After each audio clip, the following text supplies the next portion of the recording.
Hey everyone, so I wanted to talk today about what the Fed came out with as they were talking about wages.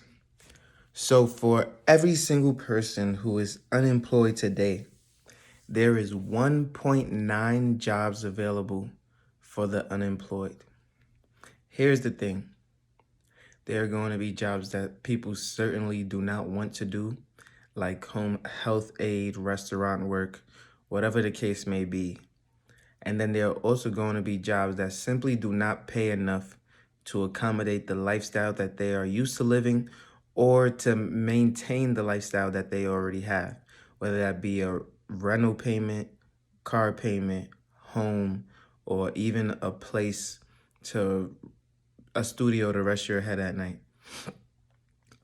Knowing that a lot of people will probably opt in for government assistance for the time being in order to get by for as long as they possibly can before taking these jobs. Some people assume that being desperate is enough to force the hand of some to work these jobs. But my belief is that it is not enough because the jobs don't pay enough to sustain their lifestyle. They would be homeless even still because rents are super high, prices on goods are super high. And as prices on goods come down, here's another thing. As the prices on goods are coming down, wages are also coming down. So if you were making a ton of money before, you might receive a price cut at your job rather than being laid off. And that will affect your salary. It will affect what you are able to do. It will affect your spending. It will affect what you may have been able to purchase in the past or what you may have been planning for in the past. And then just from my knowledge, I can go off of some jobs that um, are closing down several businesses within their portfolio. For example, Procter and Gamble closed down a few Tide locations where you can get garments pressed. Wendy's closing a bunch of corporate offices and laying off some people. I'm sure other restaurant chains are doing the same. On top of that, you have Google laying off 6% of their workforce. You have Tesla laying off non-essential workers, but then also opening a new facility where they're going to be hiring workers that are essential to their job. You have car sales dealerships no longer hiring on people, right? So instead of firing, they're just no longer hiring people in order to work for them. Carvana announcing tons of layoffs. Apple announcing tons of layoffs. Then you have jobs requiring that you head back into the office for more collaboration, more brainstorming, and the sharing of ideas, starting with Google, Apple.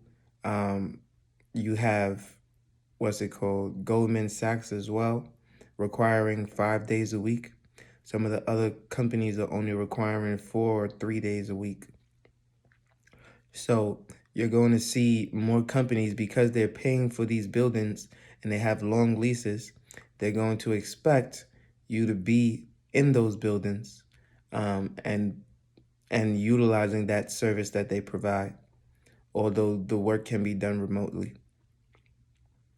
With that, the price of gas is increasing, and that will have an effect on what you're able to afford as well, because now you're no longer able to work from home. You must come into a facility, and that facility is, let's say 10-20 minutes away. You're now filling up your tank every single week. That's going to cause you to have to spend money that you didn't have to spend for the last 5 to 6 months. So where do I see this going? Because the prices of goods are going down, but your wages also decreasing. I see inflation staying exactly where it is, with little movement in recourse.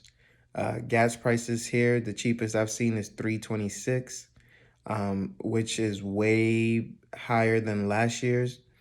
So that alone is inflationary. It's an inflationary period where you know the demand for these things will remain the same when it comes to gas. However, the effects that foreign countries have closing their borders, closing their resources to the U.S., all of those things are going to have negative implications on how we handle this high inflationary environment.